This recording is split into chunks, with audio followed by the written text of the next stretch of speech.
All right, we are officially live. What's up, metalheads? Welcome to the triumphant return of Full Metal Recap. This is the show where I sit down and break down all that happened throughout Full Metal trivia throughout the week, and we just go in depth and we just have some fun here.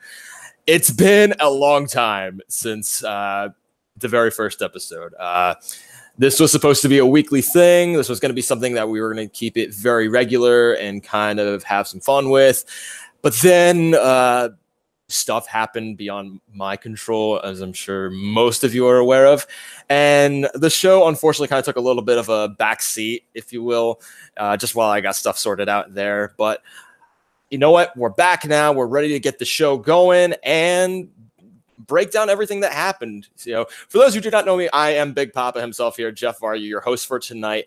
And tonight's episode, we're going to be breaking down all that went down during the Snowball II event that just dropped here on the channel just this week with New Year's Eve and New Year's Day. We had 4 separate videos with 8 matches total, spanning a total of probably, 8-9 hours worth of content. It was a lot to take in for a New Year's Eve. Talk about a way to ring in the new year. But you know what? We had some of the most dynamic matches we have ever had during this event. It was really an amazing thing. If you haven't watched the Snowball at all yet, I encourage you all, please watch it. As I was like, this is your father telling you right now, watch the Snowball. Turn off my ugly ass face. Go watch the Snowball, because we're going to be going into a lot of spoilers and we're going to be talking about a lot of things that went down, because there were some shakeups, to say the least. And you know what? We're going to break it down too.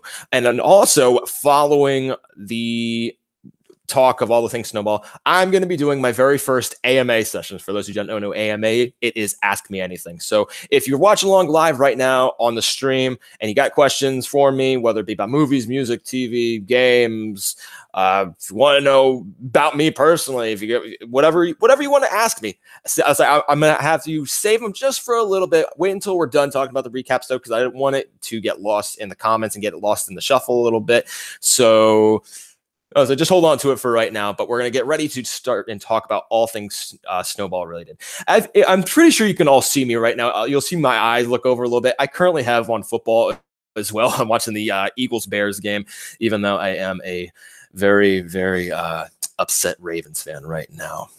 Yeah, we decided to show up the last 5 minutes of the game, but you know what? Jackson's showing that he's young, and you know what? It's maybe next year. We'll see what happens. But from here on out, we're going to be heavy spoiler alert right now. So we're going to be breaking down everything that happened for the Snowball II. Excuse me. So as I mentioned before, we had 4 videos spanning a total of 8 matches that dropped in the span of 2 days. So we're going to break down each video and each match that goes through the entire event. And I'm just going to kind of give my quick thoughts on everything and let you guys know what's going on. And also as well, if you are following along in the live stream, get yourself involved. I'll say, tell me right below in the comments what you think the best match was. What did you think? Was there things you expected differently? Just whatever things you want to talk about. Let's get you involved. I'll say I like to get everybody involved in the chat. And I'm just gonna stop this little shit right now and just get right on into it. So you know what? We're going to go right into our very first video, our part 1 video. We had our good buddy Brooklyn Vale over at Jukebox Trivia. We had 2 matches from him be a big part of our Snowball event. So the very first video we had was the Jukebox Trivia Michael Jackson Iron Man match. This was between our very own Jeremy the Atom Adams and King Caleb Coho over at Multiplex Entertainment. I say if you guys aren't subscribed to them as well, definitely give those guys a view. As I tell them, Full Metal sent you. And you know what? They're good guys over there. I say definitely give them a lot of love. We like to all stay united on a big front here in the trivia community. But this match was a lot of fun. You know, as somebody who's a big Michael Jackson fan and coming from a musician standpoint, this is somebody who really has a big impact on me as well. So to see a match solely dedicated to his trivia was really interesting. And it got into a lot of deep cut style questions. And I was playing along with the match. And I think after all was said and done, I think I scored about 19 points, because there were some really good questions in here. And then there were some that were kind of curveball-y and ones that kind of tripped you up. And I got to applaud the question writers on that. That was a big job for them. So I congratulate them on a job well done with that. So during the match, I mean, like you would expect, I was like, Jeremy definitely showed that he's an 80s relic. I mean, he was there for a good portion of Michael Jackson's heyday career, pretty much anything post 80s post on. And then Caleb, he's the young guy. I mean, like, he says like that Michael Jackson's one of his biggest idols and one of his biggest influences as a person as well. And it clearly showed. I mean, he definitely came to play, and he really knows his stuff when talking Michael Jackson. I would say enough so that he was our big bad winner at the end of the night. He beat Jeremy Adams with a score of like, I think it was like 32 to like 18 or 19 or something like that. It was a pretty substantial point spread. And for Caleb to come out swinging like that, he really showed that he knows his Michael Jackson. And even if he wasn't like 100% sure on those answers, like he was still like giving good ballpark answers. And I got to tell you, I was like, my favorite part of this match has to be right before the match even started, and when Brooklyn was describing how the match was coming about, and he mentioned to Caleb how he, that they were going to do a Michael Jackson Iron Man match, and then Brooklyn made probably the best analogy that could be asked for. Maybe not in the eyes of PETA, as he would say, but I'm going to quote him on this. He perked up like a dog with oncoming cars.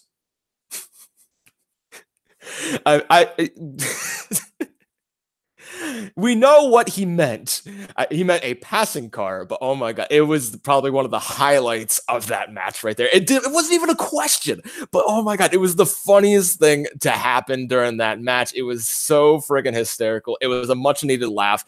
And just the match in general, too, it was a nice palate cleanser. It's a nice way to get yourself warmed up for all the championship-style matches and all the contender matches. This was something that is fun, and people can kind of just take a break and just kind of laugh at it a little bit.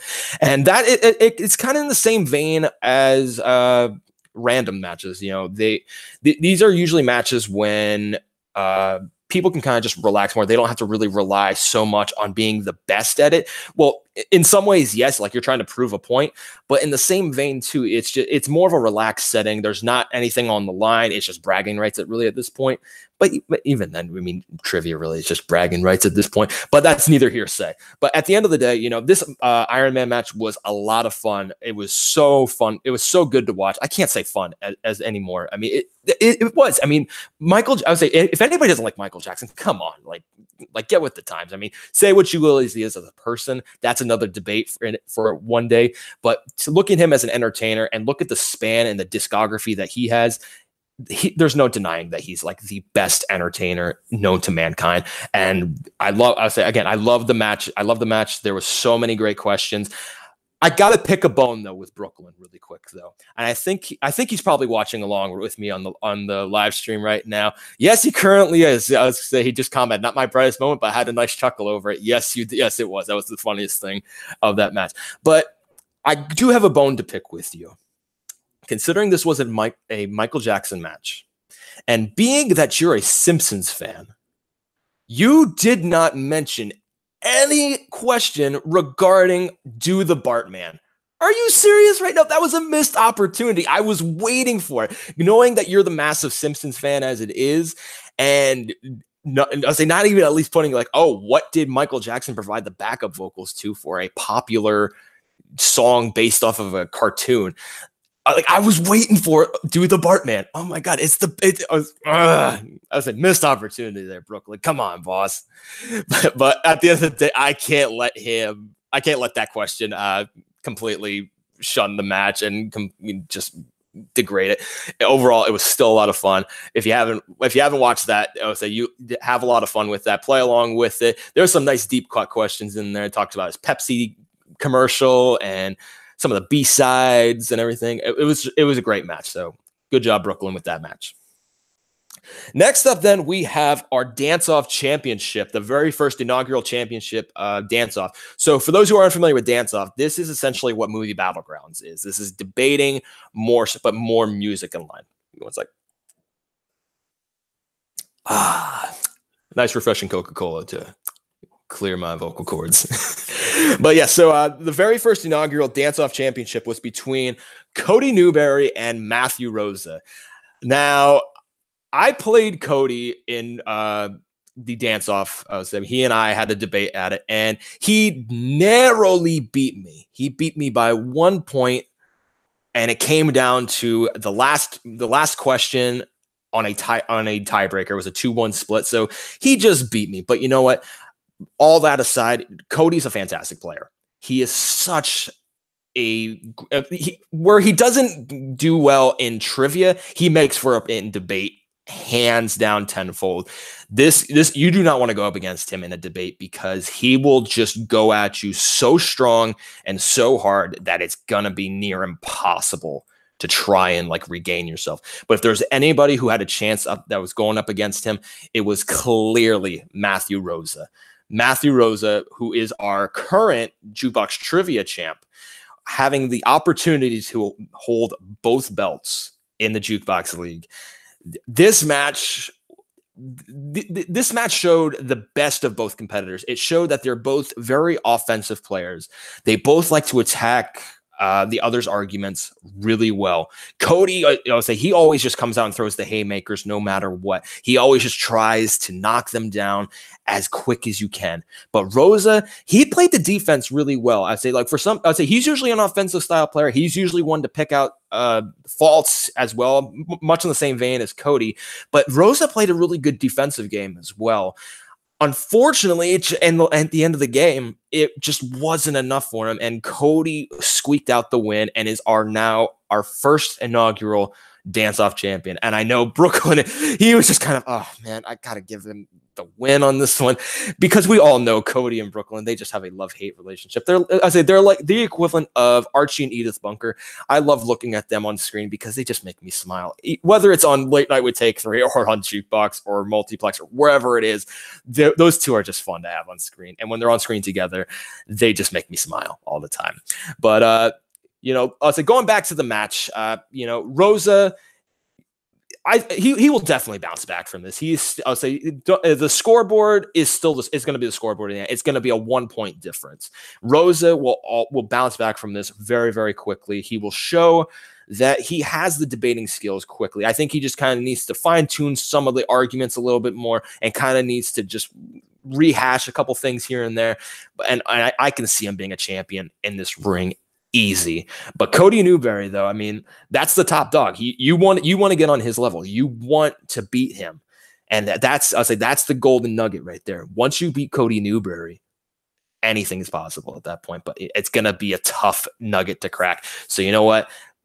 The dance-off, the championship match was everything I wanted, and then some. There were so many great things that happened, and I loved seeing it, and I want to continue seeing more of it. So Brooklyn, everybody over at Jukebox, you guys are doing a fantastic job. I can't wait to get back in the ring, whether it be dance-off or trivia or everything like that.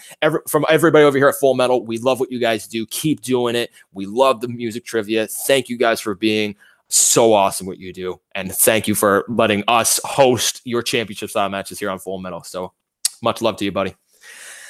All right, so that now brings us to our part 2 video, our second video of our Snowball II event, which we had. It was actually split up. I would say, just because of an editing goof and just a couple things behind the scenes. I would say they were released separately, but we had our Full Metal Classic Championship match. This was a massive event. This was so big, and man, this was just so crazy to see. So we had a total of, in the end, 8 competitors. We had a 9th competitor. I'm going to address the elephant in the room.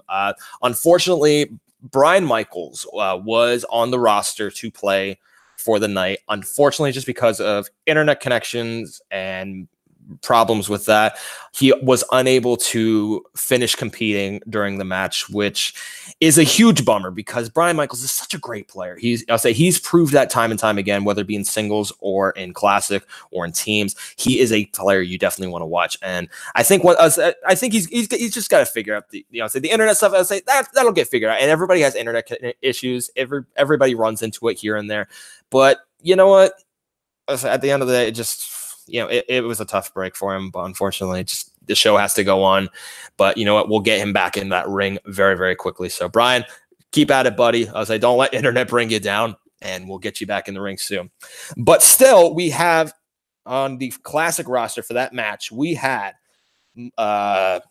Zach Ford, Michael Campbell, Dominic Rizzi, Jake Marangoni, Jeremy Adams, Robert Parker, James White, and Paul Oyama. This is a stacked panel of contestants. You couldn't ask for when you look at Full Metal Classic and you look at all the players that are involved. These are some of the best when it comes to this game. These are some of they're old names and new names that have just rung through the halls of greatness. And there are so many great competitors here. But at the end of the day, the big bad winner, always telling you what time it is, primetime Paul Oyama coming out with the win, narrowly beating, very narrow of a margin, beating newcomer James White. And I got to talk. I want to talk about James right now. One, because it's his birthday. James, if you're watching right now, happy birthday, buddy. I hope you're hope you had a great day. But James White, this is mark my words right now. This is a player that's going to make some waves when he enters Full Metal Singles, which if he's watching right now, next season, you are on the roster for Full Metal Singles. I can't wait to see you in this ring. I think you're going to really make some headlines throughout this entire league once you get into that ring.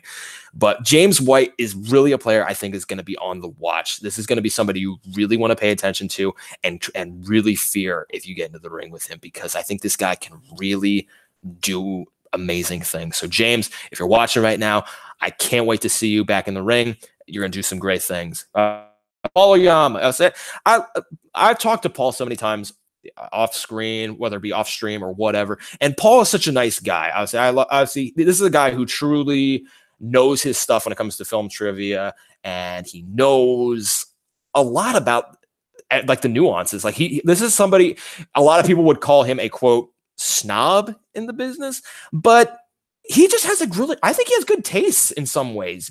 I would say are they somewhat different in some ways? Yes, but everybody has different taste. But when it comes down to the trivia knowledge, you can't deny greatness. And Paul Oyama has proven to be one of the greatest players to ever play this game. So Paul, well-earned win. You did a fantastic job. And then looking at the rest of the pool, coming in third place, we had Robert the Hobbit Parker.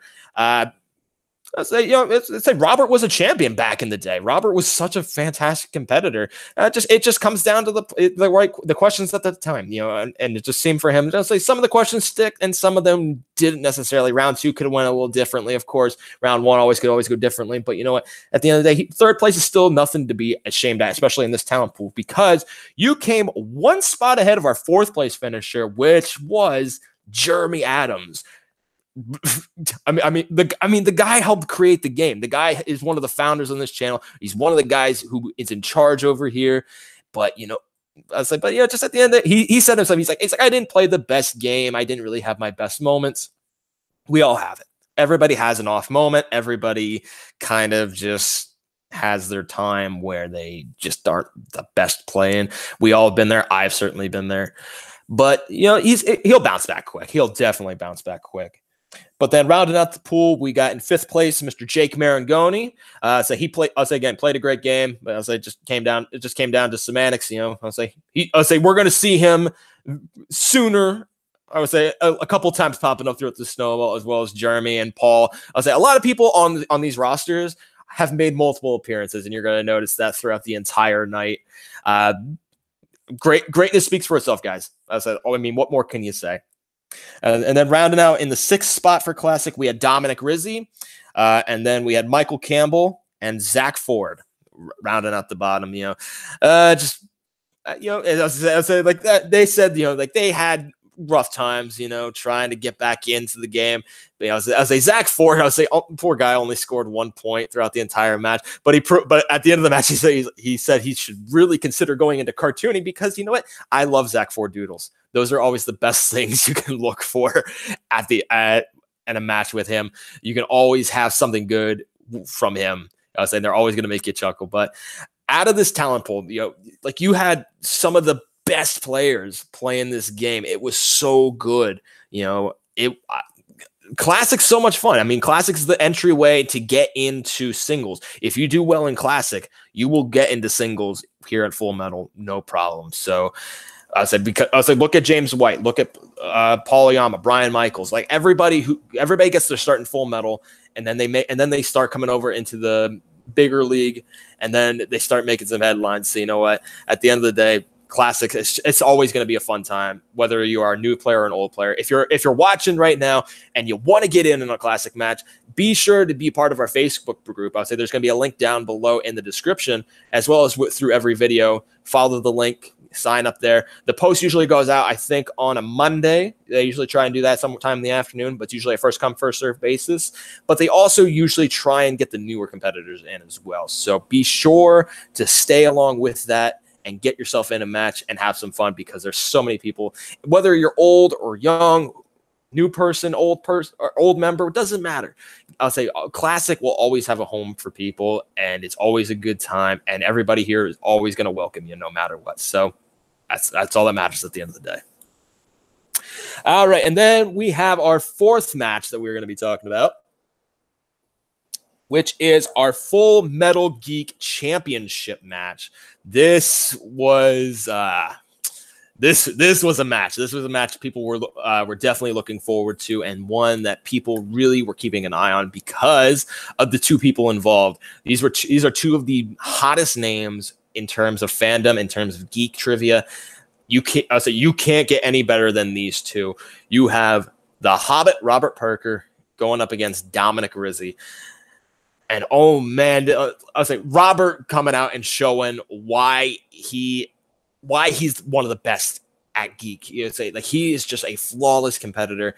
He's showing that he deserves to be the champion, which at the end of the day, he proved it with a knockout victory at the end of the match.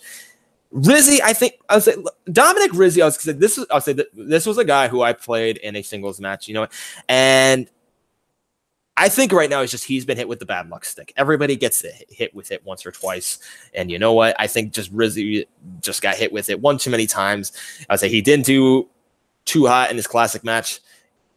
Got knocked out of the championship round for Geek. Didn't make it to the number one contender spot for singles. But you know what? This is a competitor who's going to bounce back super, super, super, super quick. He's making waves over in Multiplex. He's making waves here in Full Metal. I think next season he's going to come back even harder and stronger than ever. Especially, he's doing great. I think he's going to do even harder in singles, and Geek, he's really going to be gunning for Robert and trying to get that belt because he was so close to it. But at the end of the day, Robert is showing why he's called the Hobbit. You don't get a moniker like the Hobbit and not be good at stuff like this. And you know what? I think Robert is going to defend this title very, very easily. But you know what? The talent pool from this tournament has shown that there are so many good competitors that could take it from him, but Robert will surely defend that. And I'm sure Cody Newberry would agree with that too. His client being now the reigning champ of this belt. I think Robert's going to hold on to it for a little bit. But I wouldn't be surprised if somebody comes and takes it. I like to contradict myself. So you can see I'm starting to ramble a little bit. But but at the end of the day, guys, this Full Metal Geek match was so fantastic. I love seeing what they're all doing over there. For a new format for this to be going, and it's evolving. It's constantly evolving and doing new things, and I love seeing it. So everybody who's helping out with Geek, great job. Continue up the fantastic work, and can't wait to see what happens next season. And again, you will never see me in a Full Metal Geek ring. Those are too deep for me. Way, way, way too deep for me. All right, so we kind of reached our halfway point. Let's see who we got in the chat room right now. Let's see if we got. So if you're currently following along right now, drop a comment, say hello, and let us know what you guys are thinking right now. Cameron Holtzman, my favorite match was probably the team's number one contender match between Team 80s and the other guys. Yes, we're going to be talking about that next. That was such a fantastic match. It was so, so good. Let's see. Luca's still the champion over at Full Metal Trivia. Jukebox Trivia. My apologies to Luca. I thought Rosa was playing. No. I was like, because I'm thinking about the match that I was in where we had all the people. But no, he played Luca. So my mistake, guys. Sorry. Yeah, they blanked on the 6 point. Yep. Okay. Thank you for the clarification, Brooklyn and Cody. I was like, but all right. So we got a couple people in the chat. I say thank you guys for tuning along right now, for tuning with me on a Sunday. Always a good time. And yeah, I guess we're going to keep going. Again, if you're just following along now, after we talk all things Snowball 2 related, we're then going to be doing an AMA session where you can ask me anything. So if you guys get your questions ready, I'll say don't post them just now. We're going to wait until we're done talking. I just don't want it to get lost, which there's not too many people commenting right now, but that's okay. So once we get that going, we'll answer all your questions, whatever you want, whether it be my favorite sandwich. I know Brooklyn's watching along right now, and I have my answer ready for him. So we'll get that going. But, let's continue into our recap coverage. We are now going to go into video number 3, part number 3, which was our teams match. This was the Full Metal Teams #1 contender match and the championship title match. So we had first our #1 contenders match, which was between the Team 80s, made up of Jeremy the Atom Adams and Sandman Robinson, taking on the other guys made up of Henry Confidential from Confidential Cinema and the Maestro Jake Marangoni, making his second appearance throughout this Snowball right now. And this was an interesting match. I mean, you have Team 80s who lost the title match last season to Big Picture. So they're now trying to get back on the rebound right now. This is their first match this season. They get the #1 contenders match, trying to get back to that coveted title shot and get their revenge back at Big Picture. But you know what? The other guys have proven to be a team this season to be on the lookout for. These guys are no slouches. I'll say them on their own. I'll say Henry and Jake on their own are some of the most mean players you can get. Not mean in the terms of personality, but just the way they play. I'll say they're ruthless. I'll say they just go ham. I'll say that's what the kids say, right? They go ham. Am I up with the times, guys? Please tell me I am. But they just go nuts on players right now. I'll say like they had their controversial match with Light It Up. I'll say the fact that it ended in a knockout where it really shouldn't have ended in a knockout.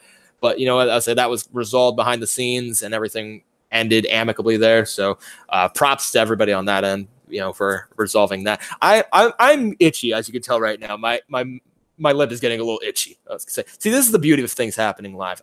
Shit happens and you just follow along with me. So it gets kind of weird.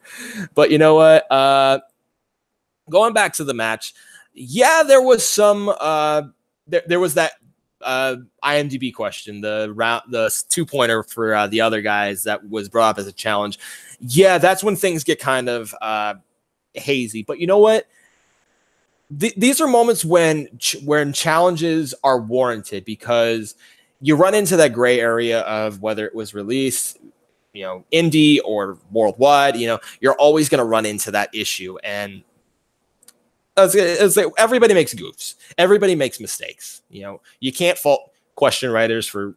Everybody makes mistakes. Hell, I made mistakes with these edits in the entire videos. You'll see them rampant throughout. You'll see them in past matches even. Everybody makes mistakes. And at the end of the day, everybody was very amicable on it, and we were able to resolve it very peacefully and get going from there. But it didn't even take away from the quality of the match, because this was still a very high quality match. It went to the 5-pointer, but at the end of the day, the team coming out and facing our team's winner for the belt and getting their hopeful revenge is Team 80s. They're trying to get that belt. They're going to do everything they can. But you know what? The other guys are no slouches. This is a team you still want to be on the lookout for and fear if you have to go up against them. But you know what? If you want to be the best, you got to beat the best. And Team 80s and the other guys are some of the best teams in this league. And I wish them all the best with next season, especially Team 80s. I'll say, as they're going to go for that title shot, it's going to be nuts. We're going to have a great time. And just don't know what to expect from there. Hold on one second, guys. Give me one.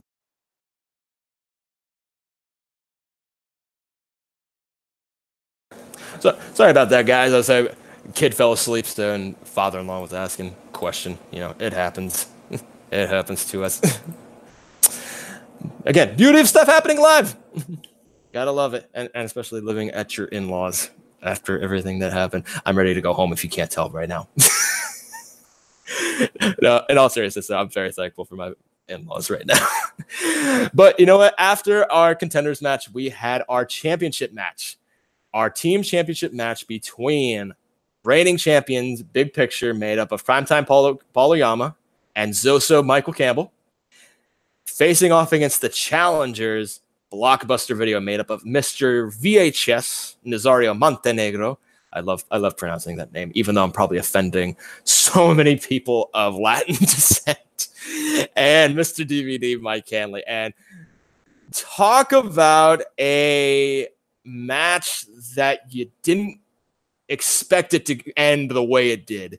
This was a match that went I'll say, let's just talk. So this was a match I was expecting to go well into round 5 and to just be deep into the points and seeing a possible points record, because look at the past with them. When Blockbuster Video and Big Picture played before, they went toe-to-toe, tit for tat during their team match to try and advance through that tournament. But oh my God, Big Picture coming out with a knockout victory in round 4. Wow. Nobody expected this. I was like, I hosted the match. I wasn't expecting this. Nobody expected a KO victory in a championship title match. But you know what? That just goes to prove anything can happen in these games. Round 1 went a little weird. I'll say it was a low scoring round 1 for a championship match, considering these are two of some of the most very dynamic teams.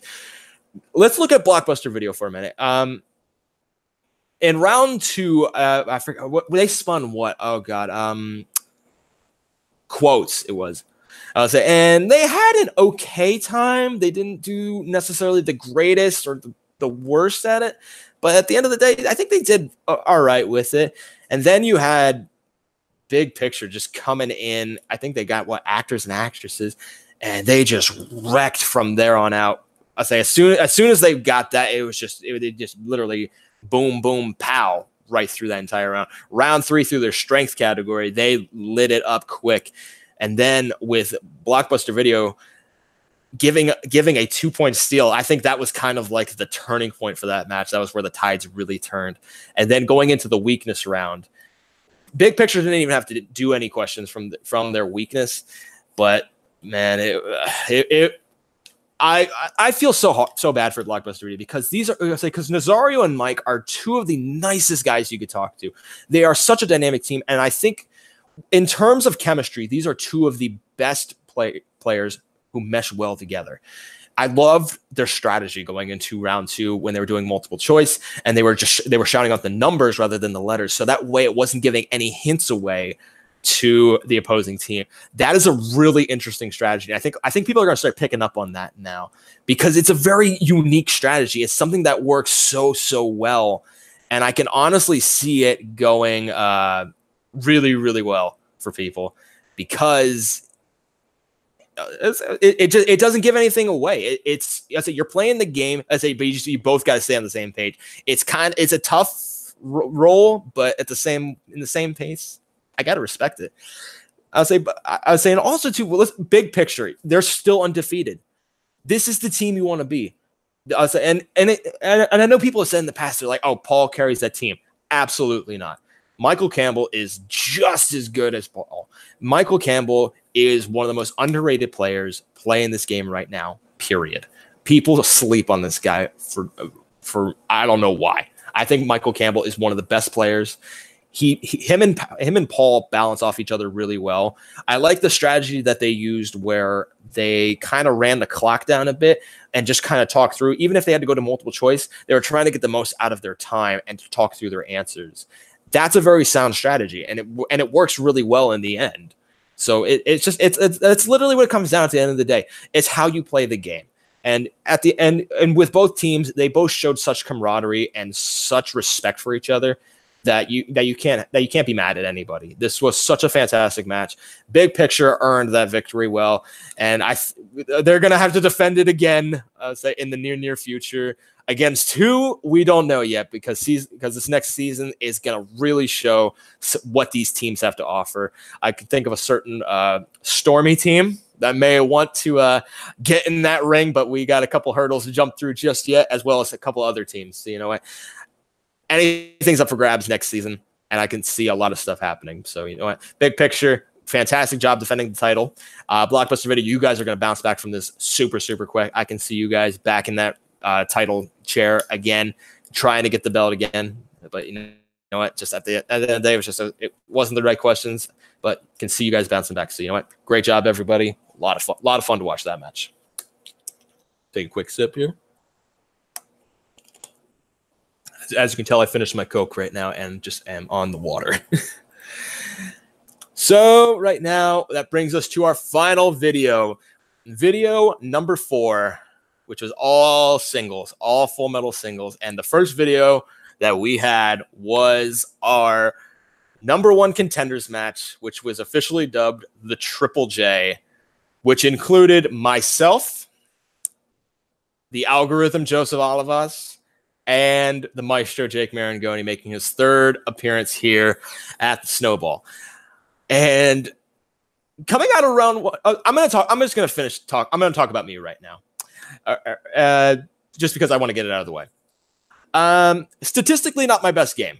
I would say, as you can tell, I did not win this match. I would say, coming off of my previous match with Matt Coiler and Dominic Rizzi, fantastic match if you haven't watched it, by the way, even though I just kind of spoiled it a little bit. But you know what? I didn't play my best game, but it just gives me fuel to go forward from there. But going back to the match itself, coming out of round 1, Joseph and I tied at 5, and Jake was sitting at 7, almost going perfect for round 1. I think it's a curse. As soon as somebody says, "Man, you're perfect right now," or somebody says, "Man, your strength, this really is a strength," that's when things go downhill. That's when things go bad. I would say, call it, if you will, bad juju or what, but oh man, this was I was like, as soon as stuff like that happens, man, I was like, you just see people tank. I don't know what it is. Maybe it's just fate. Maybe it is something weird going on. But then going into round 2, we had probably one of the most bizarre round 2s I have ever seen done.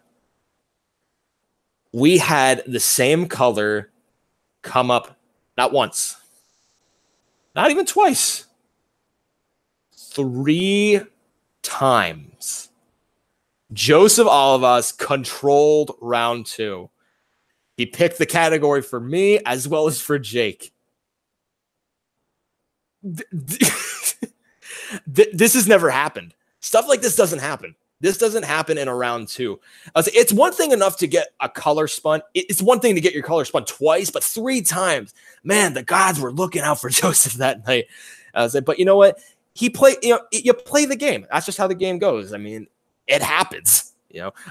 Was I bummed about the category? I mean, when I spun, I landed on, I think it was Hitchcock, and I could have stuck with it, but there was a lot of other stuff that I know on there that was good, so I wanted to respin. But then as soon as they hit that black, it's just like, man, this isn't good. Not good one bit. And yeah, just wrong category. It was the wrong category. I got some points out of it, but overall, just not the right category. Jake did well in his. Joseph did fantastic in his. He actually picked Jake's strength, which was a very interesting choice. But he proved to know that no problem at all. And then we get to round 3, and that's when things got. I said, like, I was out quick. This wasn't about me. This was between Jake and Joseph.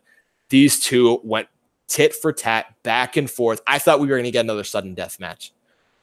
The way it was going between them, but then Jake just missed that.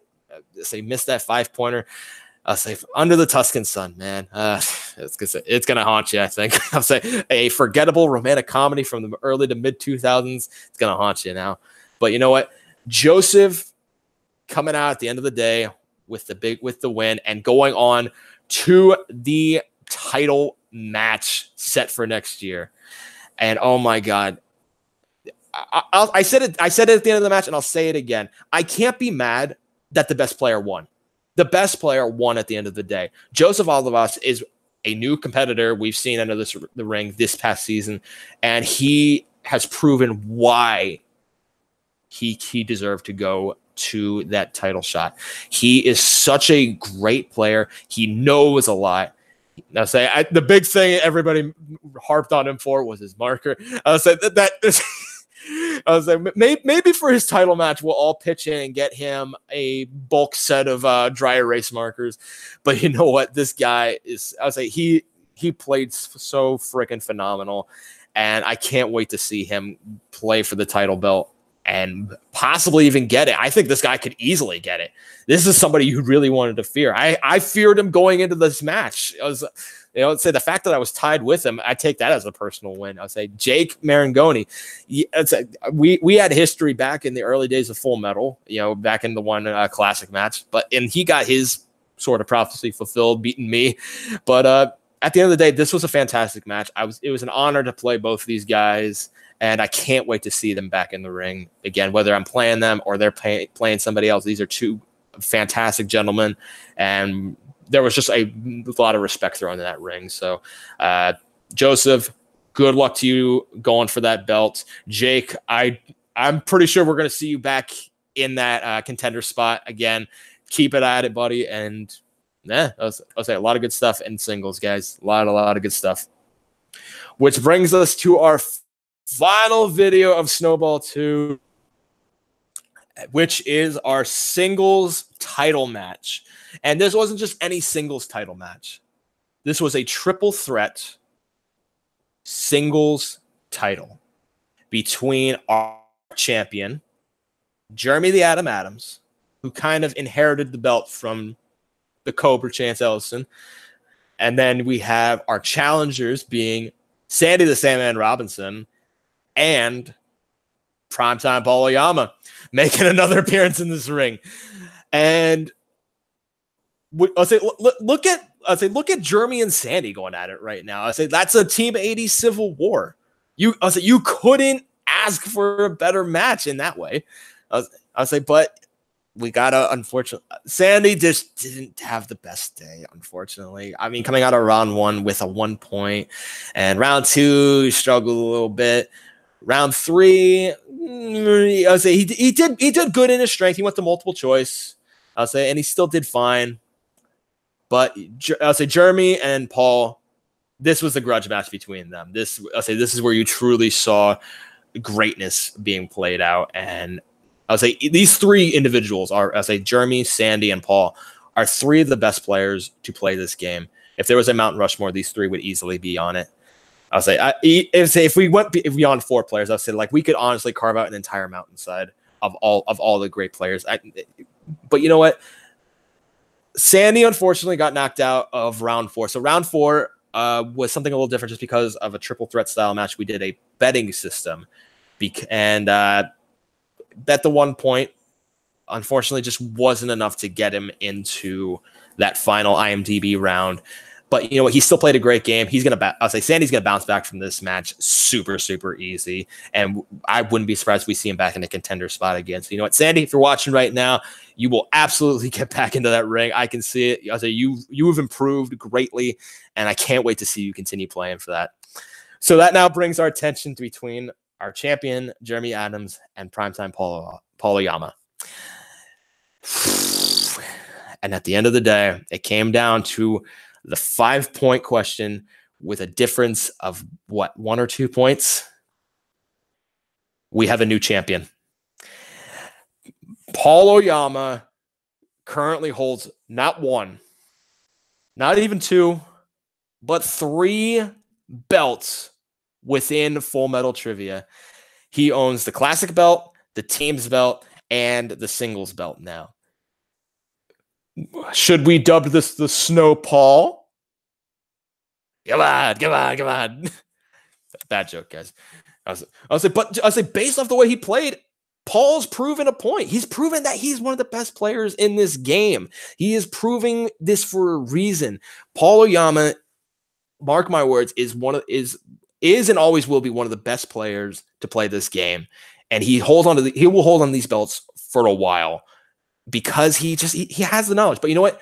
Jeremy Adams is going to get back into that ring. He's going to get back for that title real quick because he proves that he's just, I was like, question writers make good competitors in a way, just in the same way editors make good competitors, but we lose it at a number one contender spot, but that's neither here nor there. But I'll say, but you know what, I can assure you guys, Jeremy didn't write the questions for his match, but it comes down, it literally at the end of the day, it comes down to you either know it or you don't know it. It's got to be the right question at the right time. And unfortunately for Sandy, it wasn't the right questions for him, but he's going to bounce back quick. Jeremy went toe-to-toe for Paul, and he takes that he said he took that as a personal victory, that he took Paul to a 5-point question. That's a victory in and of itself. I'll say going that long with Paul is tough. I'll say he's a tough competitor. Jeremy's a tough competitor. But at the end of the day, Paul coming out, showing the dominant force, and it was, you couldn't ask for a better way to end the Snowball with such a dynamic match between three amazing competitors. Hell, the entire Snowball II was such an amazing event. This was so much fun, and got to give a lot of props to everybody behind the scenes and Jukebox as well as Full Metal, all the question writers, everybody in scheduling, all the hosts, editing, the competitors. I say, because without the competitors, we wouldn't have the quality matches we would.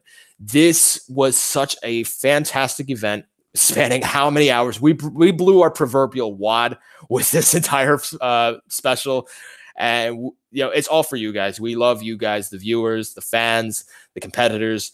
We couldn't do it all without you guys. So again, from everybody, on behalf of the staff of Full Metal, Jukebox, hell, Multiplex even, we can't do it without you guys. Thank you so much for all that you do to spread the good word and to get involved and all the reception you got. So thank you guys again very much for making this very successful. All right, so that pretty much covers our Snowball II coverage right now. Let's see what we got going on in the chat. Looks like we got a couple more people, because then we're going to start with this AMA session. So if you guys are currently following along right now in the live chat, if you guys got any questions, drop them down to the side and I will get answering for you. So let's see who we got in our live chat. We got the Sandman here. What's going on, Sandy?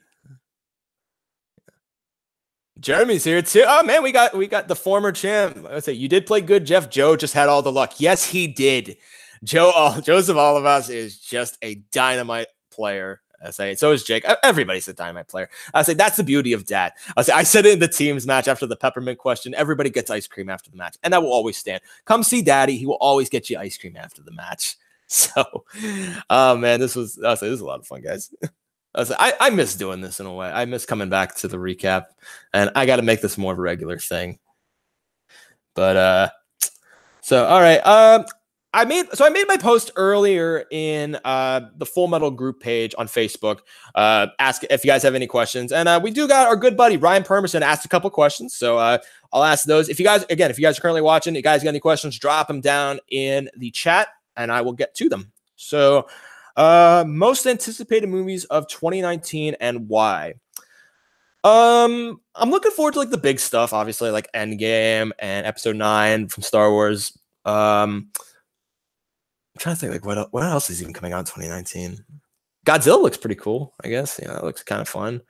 One that actually kind of has my attention is a movie called Ad Astra. It's with I think it's with George. It's either George Clooney or Brad Pitt. I'm like already bugging on the cast itself, but it sounds like an interesting premise. It sounds like something I'd really like. I like a good sci-fi film. Once Upon a Time in Hollywood's another one I'm really looking forward to. Another one, The Irishman. I'll say hopefully that gets released in 2019. I'll say I'm just dying to see Joe Pesci back on screen. That is just kind of like my personal goal. But I don't know. Just I'll say like aside from that, like I was like another one I'm trying to think of. There's one coming out. I think it's coming out this year. Ford versus Ferrari. It's about Carroll Shelby and his duel with Ferrari, trying to make the best car. I'll say that stuff like that always interests me. I like true stories, and that usually try and stay true to their guns. But I don't Favorite video games growing up. Um, I was always a big Super Mario Brothers 3 fan. I said we had the original Nintendo. My sister and I liked playing that a lot. We had a Genesis. We played Sonic all the time. That was always a good time. Vector Man on there as well, and Comic Zone. And then, of course, the original PlayStation. Rayman will always be one of my favorites. Tomb Raider 2 was a big one. GoldenEye. So you got shout out to the N64 days. Mario Kart. Just stuff like that. I mean, I say I'm always gonna be a gamer. I love playing video games. I just got a PlayStation 4. It was my first console in like 10 years. I got it from a good buddy of mine. He bought it for me for Christmas this year. Very thankful for him. Mike, if you're watching right now, I'll say Mike, Justin, and Chris. I'll say that it's actually my 3 real good friends. I'll say if they're watching right now, thank you guys. Eternally grateful for you. Anytime, I'll always be there. Thank you guys so much. Should Warner Brothers / DC make standalone movies from now on, or try to have a connected universe somewhere down the line? The thing with that is, I'm all for them doing like a shared universe. I'm all for them trying to do something connected. The problem with it was they tried to do what Marvel was doing. How many years down the line? It was such it took Marvel. When DC entered the game, Marvel was already how many years deep, and DC was trying to get to that point right out the gate, and it just backfired completely. They were trying to shove way too much into it. They were trying to put 10 pounds of shit into a 5-pound bag. Is basically the best way to describe it. Should they continue it? At this point, it's just finish off this storyline. At least kind of see where stuff's going from here. I kind of like what they did with Wonder Woman. Like it's connected, but it's still its own thing. And from what people are telling me, Aquaman was kind of the same thing. I didn't see it yet, but I kind of like that. I like nods to the shared universes, but that it doesn't have to rely solely on it has to follow this timeline and everything has to line up and everything like that. Take the time to really flesh this out. I don't know what's going on with their future anymore. I know they're doing that Birds of Prey movie and that which is supposed to be Gotham City Sirens, or if that's supposed to be the Birds of Prey.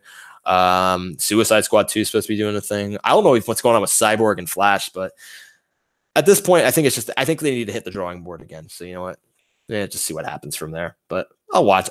At the end of the day, I can't be mad. We're getting good. We're getting comic book movies on the screen. But I think Warner Brothers needs to kind of take their hand out of it. I say because that's where a lot of shit happens is on the editing floor. They try and it's too many hands, and too many cooks in the kitchen. It's just nah. Favorite movies of 2018 and why?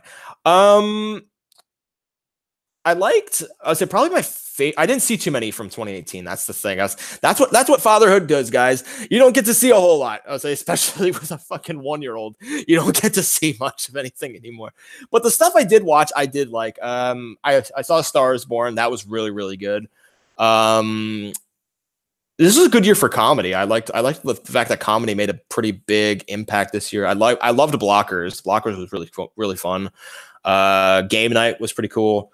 Even Tag. I mean, Tag was kind of like a movie people either loved it or hated it. I think it had one of the best endings to a film this year. I say it hit me right in the heart. My grumpy old man heart. It made me smile. So other than that, I missed a lot this year. I saw Mission Impossible Fallout. That was fantastic. Black Klansman was really good. But Infinity War, obviously that was a good time. Black Panther was good. I don't even know what the hell else was. I was I'm blanking on 2018 right now.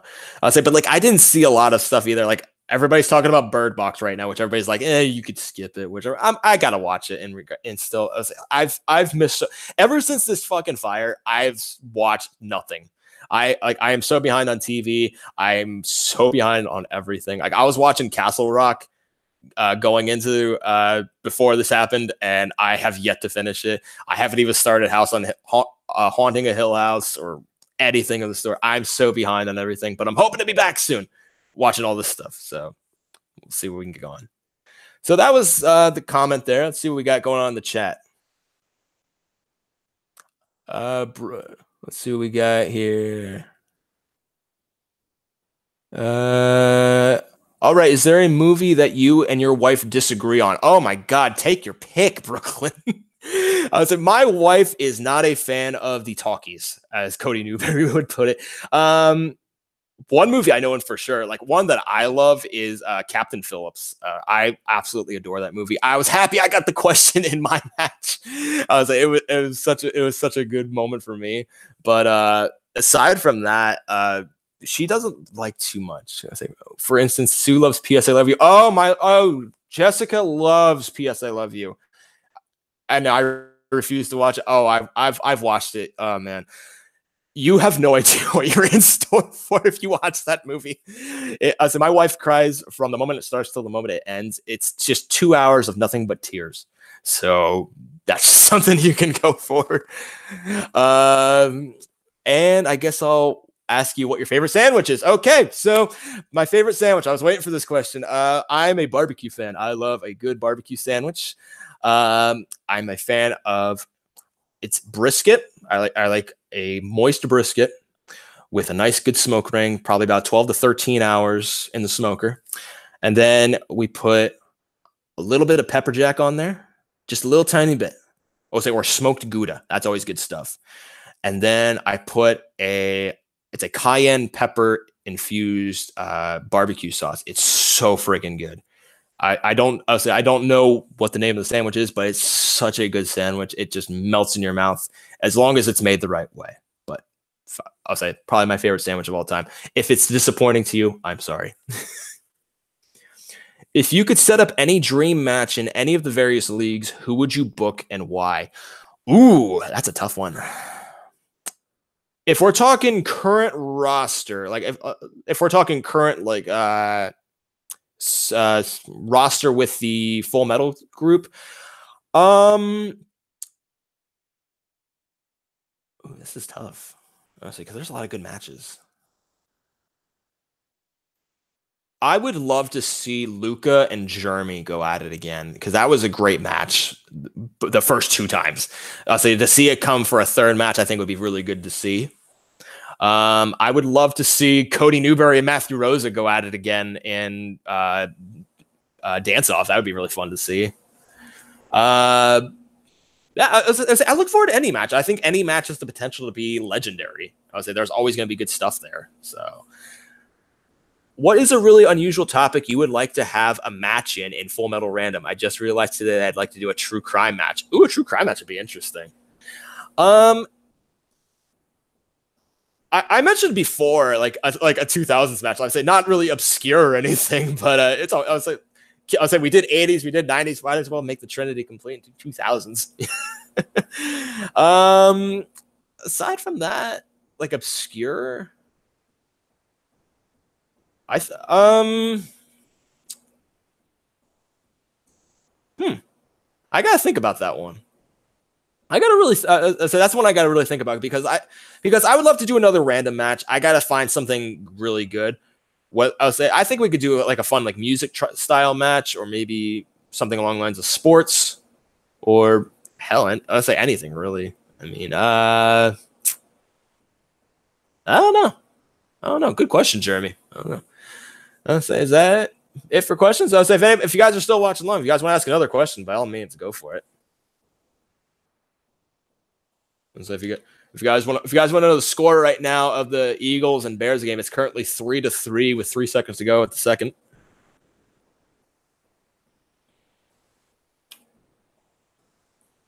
Let's see.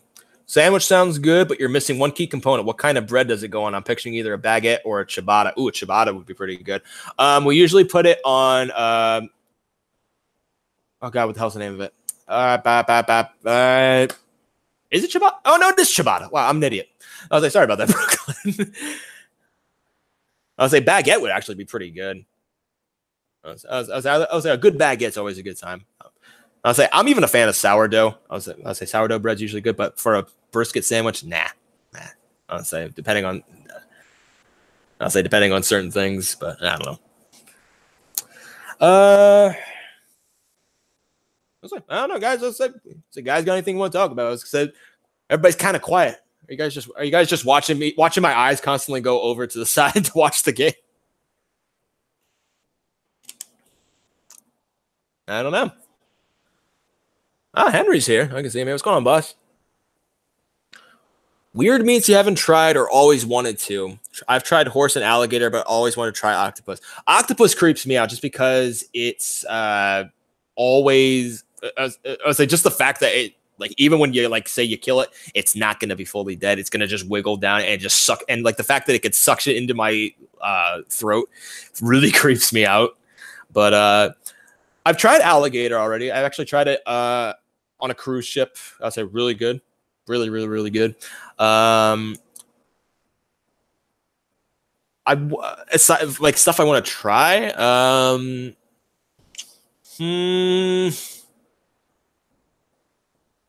I hear ostrich is interesting.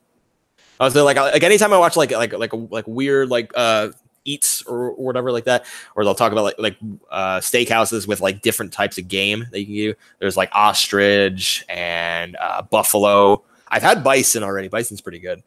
I don't know. I mean, I would say octopus would be interesting to try. But again, like, yeah, just the fact that it could like latch it onto my throat with the suction cups, it kind of freaks me out a little bit. Favorite cocktails and favorite beers. Favorite cocktails, I keep it simple. I'm usually a Jack and Coke kind of guy, so it's always a good time. Long Island iced tea. That's just the best tea you could ever ask for. Sorry, aside for like, say for like my favorite, I know for my favorite shots, I like Redheaded Slut's usually a good one. I usually try and stay away from anything Jaeger. I say just because I don't like that cough syrup mentality, even though there is Jaeger in a Redheaded Slut. Gin and tonics are pretty good. What else is there? I would say stuff. I usually stay away from like stuff that's sweet. I don't do like Cosmos. I don't do vodka crayons. I don't do Jolly Ranchers. But old fashions. Anytime I go to a wedding, I'll say I judge it based on if they can make me a good old fashioned. I'll say it has to be rye whiskey. I'll say I had a guy make me an old fashioned with Jim Beam. It was disgusting, just fucking gross. But favorite beers, I'm a Stella Artois fan. I would say I like Stella. My favorite cheap beer, I like. I'll say Labatt Blue, even though it's like. I'll say I know our Canadian friends are watching right now. Labatt Blue is amazing. That's usually my go-to. Miller Lite's okay. Heineken's pretty awesome. Dos Equis Amber is another good choice for me. Blue Moon's always. I'll say whenever I drink Blue Moon, I always feel like I'm drinking High C, just because I always put the orange in with it. I'll say Blue Moon without an orange is just sacrilege. Every now and then I'll be in the mood for a Guinness. I'll say I usually have to be in a certain mood just because it's a heavier beer. But I say I like a good black and tan though. I'll say black and tans are always nice. I'll say apparently there's another thing called a black and blue, which they have Guinness and Blue Moon, which is supposed to be really, really good, which really eager to try that one. Let's see what we got. Top 5 movies of all time. Okay. In no particular order. That's just because it's really tough. Shawshank Redemption. The Goonies. Whiplash. Apocalypse Now, and man, this is tough. I hate questions like this. A fifth one. Let's just go with go Dazed and Confused. Dazed and Confused is always a good one. I always base it off of like a replayability. I've never like sat down and like mapped out what my favorites are versus what aren't my favorites, so it's kind of tough. What movie you love that most people don't? Ooh, that's a good one.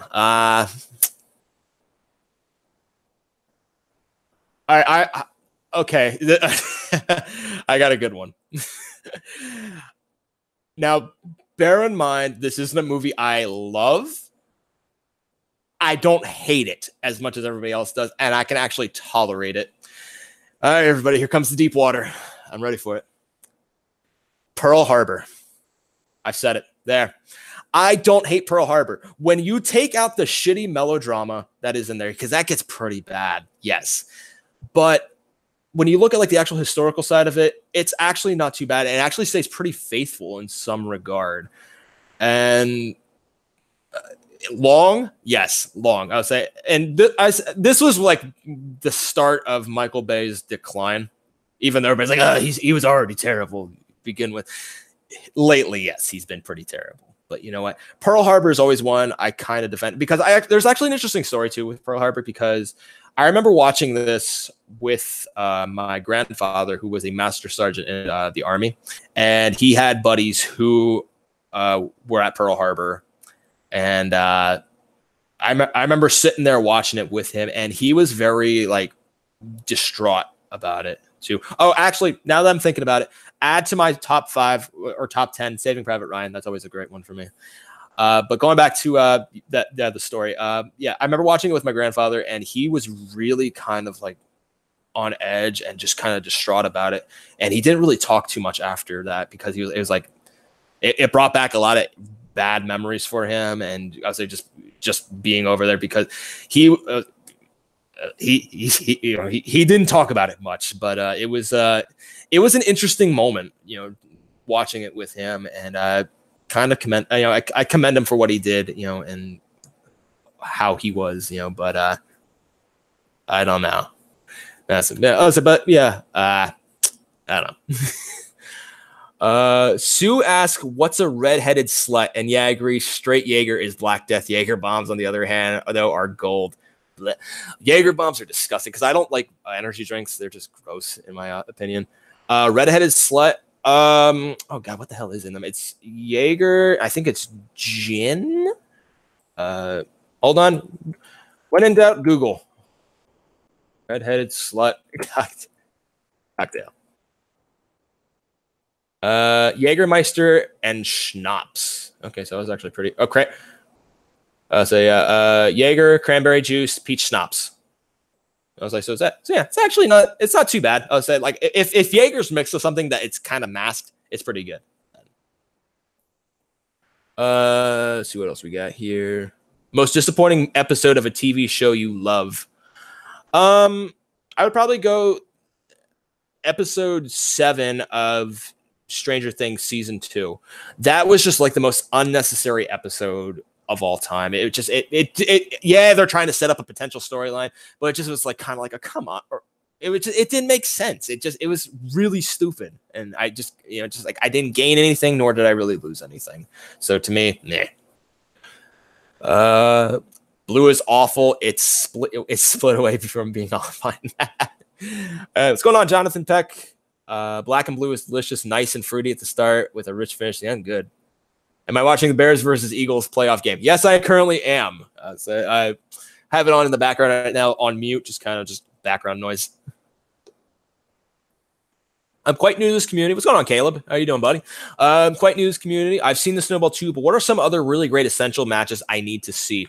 Definitely watch the title match between Team 80s and Big Picture. That was a fantastic match. I encourage you to watch that for sure. I'm trying to think another one. From the There Will Be Trivia playlist. When we had the tournament, we had oh god, what was it? It was Big Picture, and oh god, what was the names? Big Picture. It was Sean Sandberg and John Salvy's team. Oh god, what was the name? Marauders. That was it. Yeah, Big Picture versus the Marauders. That was like the first sudden death match we've had. Another good one. I would say not to brag about myself. I would love to see. I would say another good one is me and Matt Quayler and Dominic Rizzi's match. That was really intense, really fun. But yeah, I'll say there's a lot of great matches on this channel. I'll say to pick out just one or two. I'll say there's a lot of great matches. Definitely get yourself involved here. Caleb. Yep. Marauders. Indeed. It was indeed the Marauders. But yeah, well, I say definitely get yourself into a classic match. I'll say for next season. I'll say we'll get you definitely on board with that. What's your Super Bowl dream match this year? Bears versus Chiefs. Okay, that's an interesting one. I think Chiefs are going to bite the big one this year. I would say they've always proven to choke in high pressure situations, so I can see them choking it. Even though I'm a Ravens fan and they lost it today, I would love to see Phillip Rivers go up against what's a name? Damn it. Drew Brees. I'll say the Saints. I want to see Saints and Chargers. I think that I want to see Brees get his ring for one more time and then just kind of call it quits from there, because I'm happy he got his record for this year. What do you think of Lamar Jackson? Did he come in at the right time, or should they have stuck Flacco for the whole season? Joe Flacco. Oh man, I hate that guy. So I hate Joe Flacco. Jackson. What I love with Jackson is he thinks like a running back. I love the fact that he approaches the quarterback game with a runner's mentality, but he needs to throw the ball too. The guy needs to throw the goddamn football. But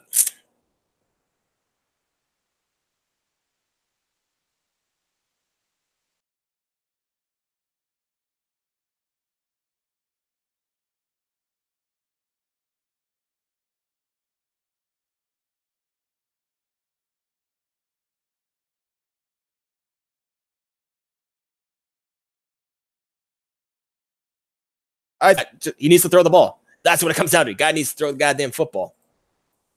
But I think he'll definitely retool himself, no problem, and go from there.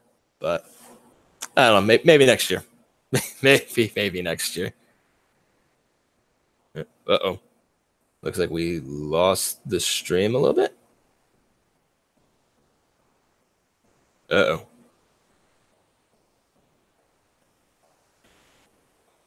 Did we?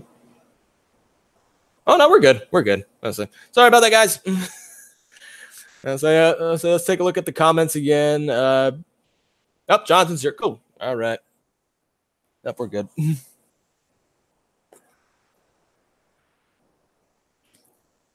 I'll take a couple more questions, guys. It's what's 6:20 after 6 here. It happens.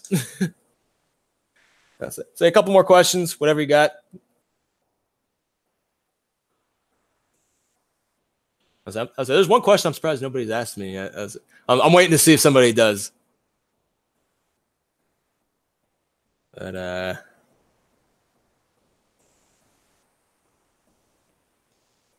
as I sit here and casually sip my water in stone silence. If not, I don't know. Am I watching the Golden Globes after the game? If you have, do you have a ballot? No, I don't plan on really watching the Golden Globes just because it's just I don't keep up with it as much anymore. I remember I used to like kind of keep up with that and like the Oscars. I just don't really pay attention anymore, but whatever. If you could interview anybody currently living for an hour, who would it be and why? Ooh, I would Ooh, this is tough.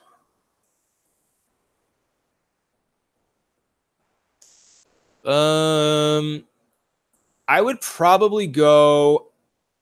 I'm gonna do two because I'm gonna do both living as well as dead. I'm gonna kind of break the rules a little bit. Brooklyn, living. I think I'm pretty sure he's still living. Let me see. Is it what's his name? I just want to fact check really quick. Pretty sure he's still living. Yep, he's still living. I would love to interview H.R. Geiger. For those who don't know who he is behind a lot of like the most famous special effects you could imagine. I was like coming from an animator and visual effect artist perspective. He's somebody who has influenced me in more ways than one, just like MC Escher, and Ray Harryhausen. I respect what they do with film. But H.R. Geiger is like probably my number one person I'd love to talk to. Deceased, I'd probably go with a classic. I'd probably go with Robin Williams. I'll say not only do he and I share a birthday date of July 21st, just growing, I'll say like he was always somebody who I grew up with watching his movies. I'll say Mrs. Doubtfire, Hook, Jack, even, as shitty as that movie is. But I love his comedy. I love the fact that he can always make people smile. And that's just always one thing I've always wanted to do, just make people smile, whether it be me being an idiot on screen or what. But Robin Williams will always be one of my favorites for me. So probably be that. Am I Team Ben or Team Andrew? I'd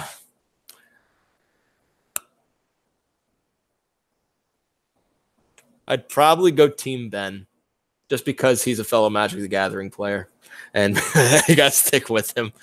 I was like, but yeah, man, Andrew and Bateman. I was like, Guy and Bateman, man, guys, what happened? What is my least favorite movie of all time? And I usually try and stay away from all the shitty ones. I usually just because I have respect for myself. My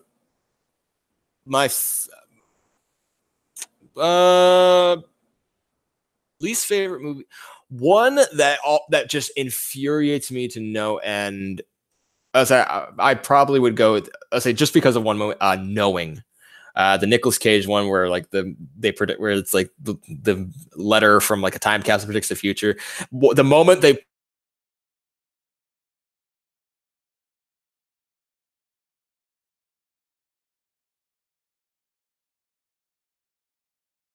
pulled out, I hated.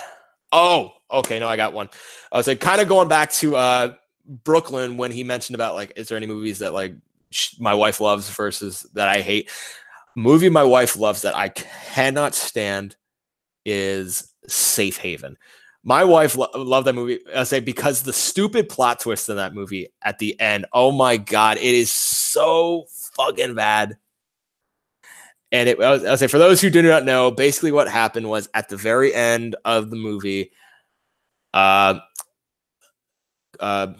Smulders' character is revealed to be like the wife of the guy that Julianne Hough is dating, and I say throughout the entire movie, Julianne Hough is talking to a ghost in some ways.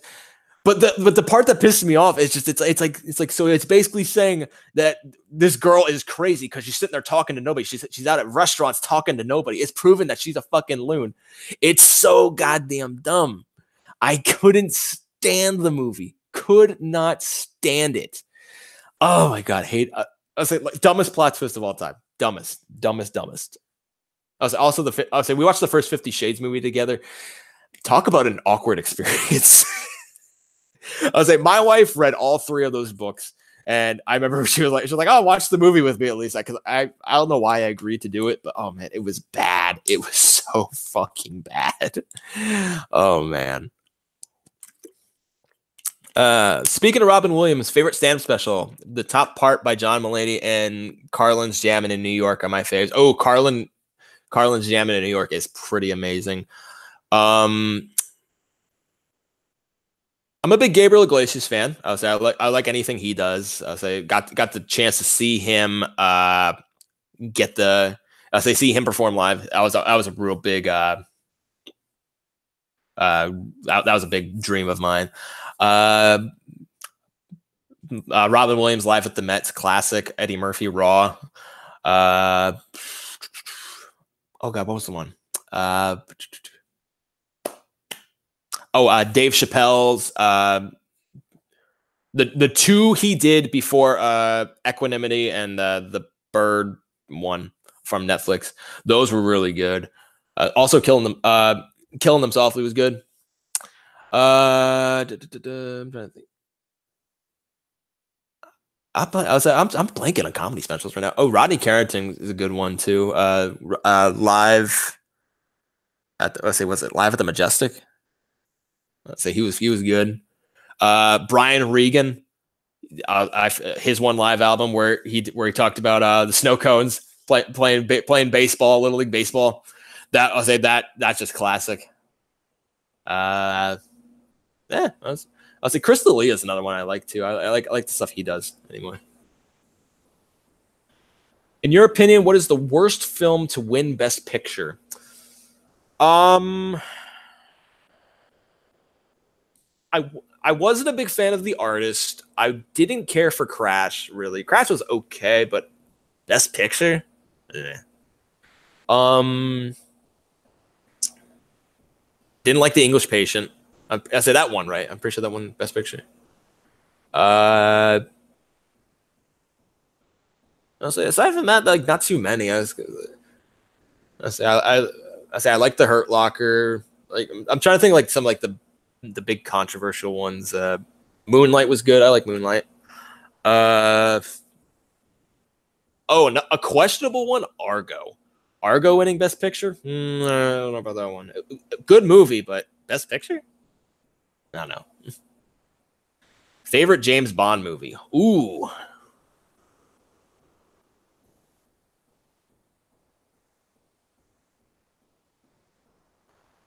My very first one was Diamonds Are Forever, and that kind of holds a special place.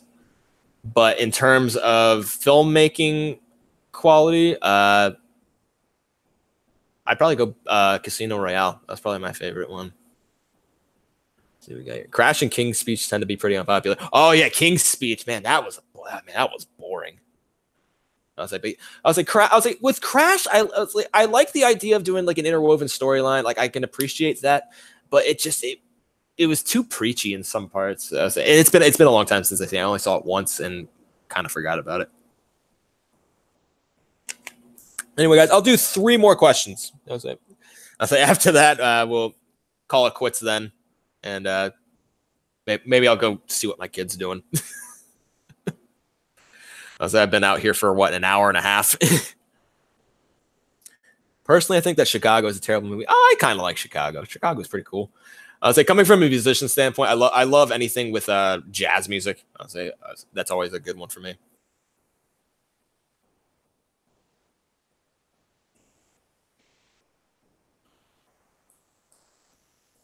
I'm sure you guys can hear every sip I take, and you can hear every single drop of fluid go down my throat. It's kind of gross, probably. But okay. Okay. Question 1 of 3. How do you like your steak? If it's sirloin, medium.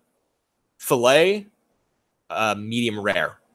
I would say filet mignon, medium rare. I'll say medium for certain things, mid rare for others, but usually within that time frame. All right. Second question: best and worst movie of the year. Best movie for me for this year. Probably I'll probably go Star is Born. I think Bradley Cooper is going to get Best Director easy at the Oscars. I was like well deserved too. I also had one of the best soundtracks in recent memory, so that was good. Worst of the year from what I've seen.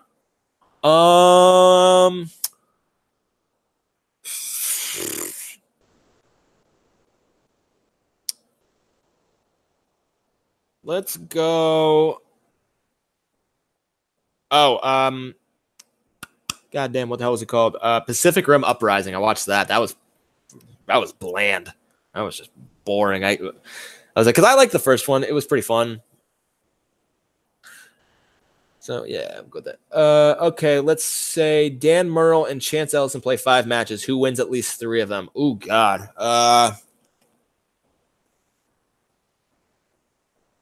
That'd be tough.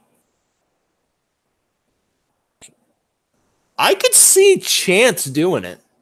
It would go down to game 5. I would say it'd be a game 5 tiebreaker, but oh man, I could see all 5 games ending in like such tight match and such tight point spread.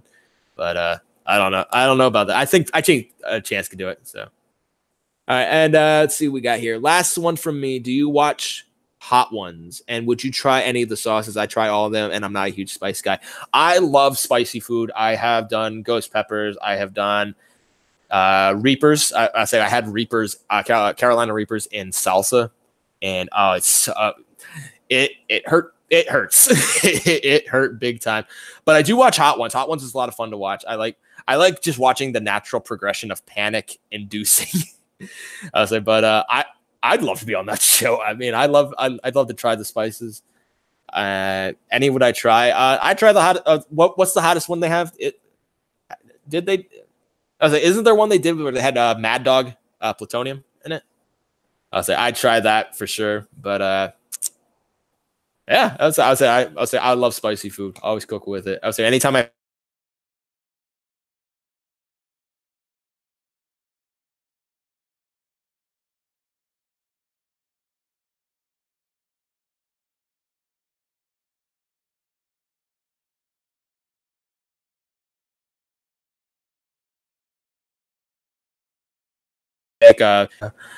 So yeah, I think we're gonna call it a night from here, then, guys. I've been going at this for quite some time now, but I was like, so anyway, guys, thank you, guys. I was say last dab. Okay, that's the one that's called. Okay, cool. But I think we're gonna call it a night from here. Anyway, guys, thank you so much for tuning in. I appreciate you guys joining me on this recap show. I hope to continue going forward with it and making this more of a thing going forward, especially into next season.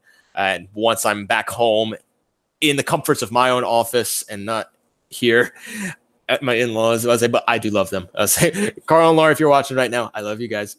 But Jessica, Miles, and I are ready to go home. But hopefully, I say definitely want to get this recap show back on the road. And thank you guys very much for all the questions, the love, the support for this channel. If you guys aren't already subscribed, be sure to subscribe to the channel, like this video, share it, do what you gotta do, comment, subscribe, everything possible just to get this channel out there. So on behalf of everybody here at Full Metal, this is Big Poppa himself here, Jeff Varju, saying thank you guys for tuning in, and we'll see you guys next time. Take care, guys.